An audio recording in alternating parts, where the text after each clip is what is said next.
جب میں وزیر اعظم بنا تو سب سے بڑا مسئلہ کیا تھا؟ Current account deficit. ہمارے پاس سب سے بڑا خسارہ پاکستان کی تاریخ میں تقریباً 19 ارب ڈالر کا خسارہ تھا.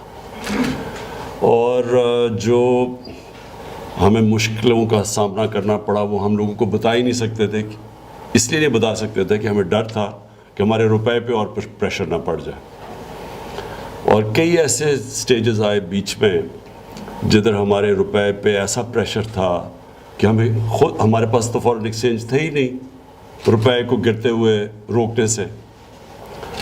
تو بڑا ایک مشکل وقت تھا. اور میں آج لیبنن میں دیکھ رہا ہوں کہ ان کی کرنسی بالکل اس کی قیمت ہی ختم ہو گئی ہے. لوگ ڈالر میں اب ساری ٹرانزیکشن کر رہے ہیں. زمبابوے میں اب ڈالرز پہ چلے گئے ہیں. تو جب ایک کرنسی گرنی شروع ہوتی ہے اور آپ کے پاس فارن ایکسچینج ریزروز نہ ہوں تو وہ ایک ملک کے لیے بہت بڑا ایک عذاب ہوتا ہے.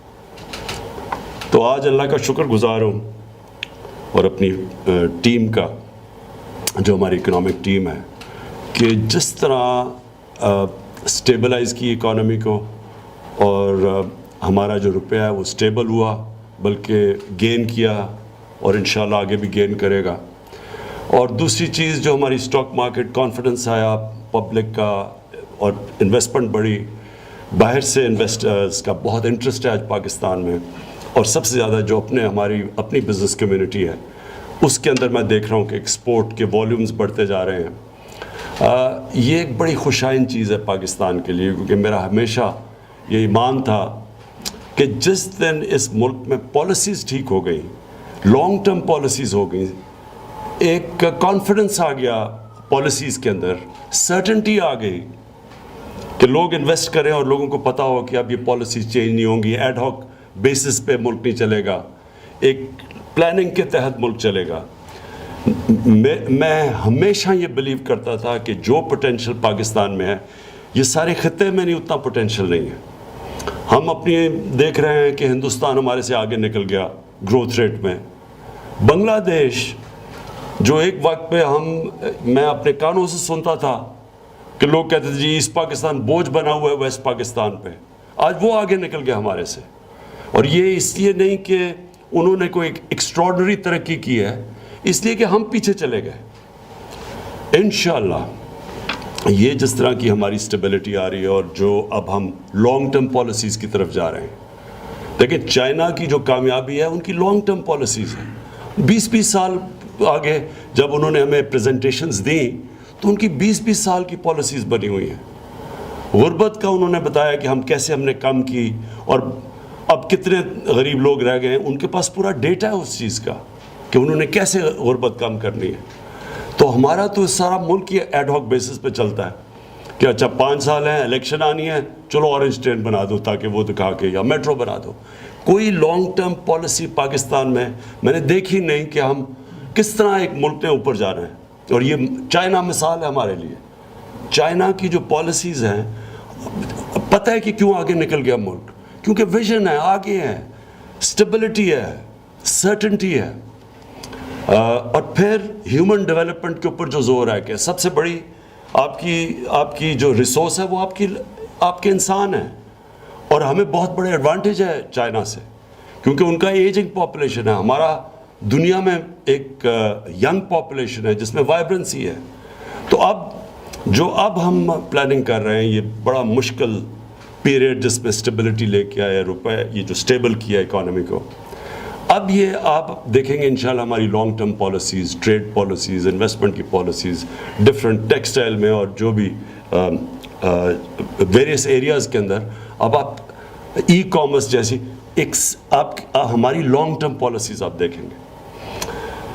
جو شروع میں نے ایک سبق سیکھا کہ جب آپ کا ملک خسارے میں ہوتا ہے جس طرح ہمارا ملک کہ ہم دنیا کو جو ڈالرز ملک سے باہر جا رہے ہیں وہ زیادہ جا رہے ہیں, جو ملک کے اندر ڈالر آ رہے ہیں وہ کم آ رہے ہیں. یعنی امپورٹ ایکسپورٹ میں بھی گلف اور جو کرنٹ اکاؤنٹ ڈیفیسٹ وہ کبھی بھی ملک سٹیبل نہیں رہ سکتا. یہ سب سے امپورٹنٹ چیز ہے کرنٹ اکاؤنٹ ڈیفیسٹ. اگر آپ کا کرنٹ اکاؤنٹ سرپلس ہے اس کا مطلب کہ آپ کا ڈائریکشن ٹھیک ہے. اگر آپ کا ڈیفیسٹ ہے اس کا مطلب آپ ونریبل ہیں, کسی وقت بھی آپ کا روپیہ گر سکتا ہے. روپیہ گرتا ہے, ساری چیزیں, باہر سے چیزیں مہنگی, اس کا مطلب ساری چیزیں مہنگی. پاکستان میں بجلی مہنگی, گیس مہنگا, پٹرول, ڈیزل, ٹرانسپورٹ, اور سب سے افیکٹ کرتا ہے وہ عام آدمی کو. جو مہنگائی ہے, جو انفلیشن ہے, وہ ایک غربت پھیلاتی ہے عام آدمی کو. تو ہم نے سب سے زیادہ زور لگایا ہے کہ کرنٹ اکاؤنٹ ڈیفیسٹ ہمارا ٹھیک ہو. سب سے بڑا خسارہ تھا, اب 4 سال کے اندر پہلی دفعہ ہمارا کرنٹ اکاؤنٹ ڈیفیسٹ سے سرپلس میں چلا گیا, جو بہت بڑی اچیومنٹ ہے. جو میں فائنلی بات کرنا چاہتا ہوں اپنی بزنس کمیونٹی کے لیے, دیکھیں ملک میں جب تک ویلتھ کریشن نہیں ہوتی, ملک تو اپنے قرضے بھی نہیں واپس کر سکتا. تو ویلتھ کریشن کون کرے گا؟ Business community. ہماری گورنمنٹ کا پورا زور لگا ہوا ہے اپنی بزنس کو, اپنی اور اسپیشلی انڈسٹریلائزیشن کو پروموٹ کرنا. آج میں نے میٹنگ کی ہے جو مسلسل کرتا رہوں, کیسے ہم نے اسمگلنگ روکنی ہے. اسمگلنگ کیوں روکنی ہے؟ کیونکہ وہ ڈائریکٹلی افیکٹ کرتی ہے ہماری انڈسٹری کو, اور ہماری انڈسٹری نے بڑا, یہ جو اسمگلنگ سے ہر چیز باہر سے اسمگل ہو کے آ جاتی ہے, ہم موقع ہی نہیں ملتا ہماری انڈسٹری کو بڑھنے کے لیے. دوسری چیز یہ جو رجسٹریشن ہے, یہ اپنے تاجروں کو, بزنس کمیونٹی کو جب تک یہ احساس نہیں ہوگا کہ ہم اگر ایک ٹیکس کلچر نہیں ڈیولپ کرتے, ہم اگر ٹیکس دینا نہیں شروع کرتے, ہم مقابلہ نہیں کر سکتے دنیا کا, ہم پیچھے جاتے جائیں گے. یہ جو آئیڈیا ہے کہ کسی طرح ملک چل جائے گا اور آپ ٹیکس بھی نہ دیں اور ملک بھی چل جائے گا, یہ پتہ نہیں فیری ٹیلز میں تو ہوتا ہوگا, ریل لائف میں ایسے نہیں ہوتا. اور ہمارا پیچھے جانے کا, دنیا سے پیچھے رہنے کا, اور سب سے ہیومن ڈیولپمنٹ انڈیکس پاکستان کا نیچے جانے, انسانوں پہ آپ جب پیسہ ہی نہیں خرچ کریں گے تو ملک کو آگے کیسے جا سکتا ہے؟ تو اس کے لیے ایک ٹیکس کلچر کے اوپر پورا زور لگا رہے ہیں. اس میں شبر زیدی کو میں اور ان کی جو FPR نے جو پرفارمنس دی ہے, میں خاص آپ کو اس کی مبارک دیتا ہوں, کیونکہ ہماری جو ٹیکس کلیکشن ہے ماشاءاللہ اوپر جا رہی ہے. لیکن میں اپنے جو تاجر ہیں, جو پرانے طور طریقوں سے عادی ہوئے ہیں, میں ان کو یہ کہنا چاہتا ہوں کہ یہ اب اپنی نیشنل ڈیوٹی سمجھے, یہ سمجھے آپ اپنے ملک کے لیے لڑ رہے ہیں. جب میں باہر گیا اور یہ باہر کے ملکوں سے ہمیں پیسے اکٹھے کرنے پڑے, اور انہوں نے, ہم بڑا شکر گزار ہیں UAE کا, سعودی عربیہ کا, چائنا کا, پھر قطر کا بھی, لیکن یہ ایک ملک کی ڈگنیٹی کے لیے ٹھیک نہیں ہے کہ آپ لوگوں سے قرضے مانگیں اور ایڈ مانگیں. وہ ملک کبھی خوددار قوم نہیں بن سکتی.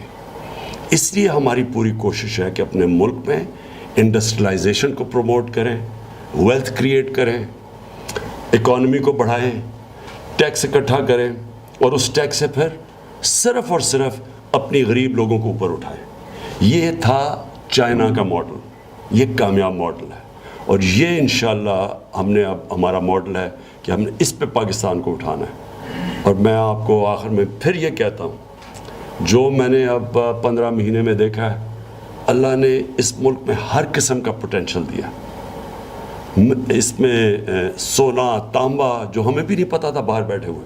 ابھی جب یہ ریکو ڈگ کی بات ہوئی تو پتہ چلا کہ ہم سونے کے اس ذخیرے پہ بیٹھے ہوئے اور تانبے پہ, جو دنیا میں وہ مانتے ہیں. دنیا کو پتہ ہے کہ یہاں پاکستان صرف جو 14 کانے ہیں, وہاں 2 کے اندر صرف 2 کانوں کا جو پروفٹ ہے وہ $100 ارب ہے.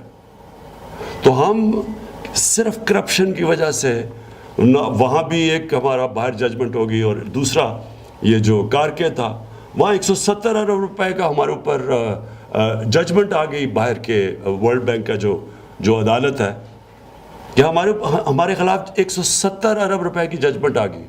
وہ تو ہم شکر ادا کرتے ہیں پریزیڈنٹ اردوغان کا کہ انہوں نے پھر یہ ختم کیا, اور وہ ہمارے اوپر سے بہت بوجھ اترا. اور اب لگے ہوئے دوسرا بھی, ریکو ڈگ کا بھی, جدھر 900 ارب روپے کا ہمارے اوپر ڈیمیجز عدالت میں ادا کر دی ہیں, اس پہ بھی لگے ہوئے ہیں, اور انشاءاللہ کوشش کریں گے.